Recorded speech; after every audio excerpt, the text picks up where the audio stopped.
যদি কেউ কোনো বিজনেসে 10 লাখ টাকা ইনভেস্ট করে তখন এই 10 লাখ টাকার উপর জাকাত দিতে হবে নাকি নয়? ইনভেস্টমেন্ট আপনি যতটুকুই করুন না কেন আপনার তার উপর জাকাত আদায় করতে হবে যদি অন্যান্য শর্তাবলীও পাওয়া যায়। তিনি যদি সাহেবে নিসাব হন, ঋণ না থাকে, ঋণ থেকে তিনি মুক্ত থাকেন, আহ, তো এখন যে ইনভেস্টমেন্ট তার উপর তাকে অবশ্যই জাকাত আদায় করতে হবে। প্রতি বছর তার উপরে জাকাত আদায় করতে হবে।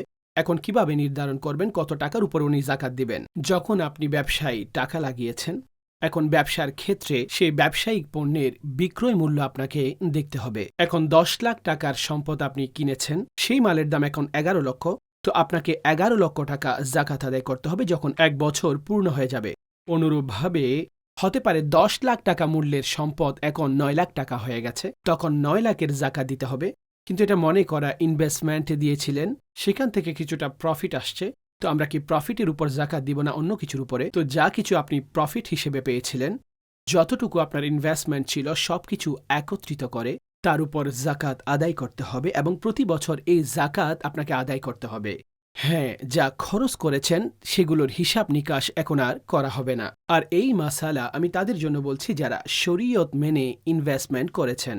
এখন যদি কেউ কাউকে এমন টাকা দেন এবং সেই টাকার উপরে তিনি প্রফিট নিচ্ছেন, অর্থাৎ ফিক্সড নিয়ে নিচ্ছেন, অর্থাৎ 10 লক্ষ টাকা আপনাকে দিয়েছি, আপনি আমাকে মাসে 30,000 টাকা দিবেন, যখন আমার প্রয়োজন হবে 10 লক্ষ টাকা আপনার কাছ থেকে নিয়ে নিব, তো এটা ঋণ, এটা সুদের আওতায় চলে আসে।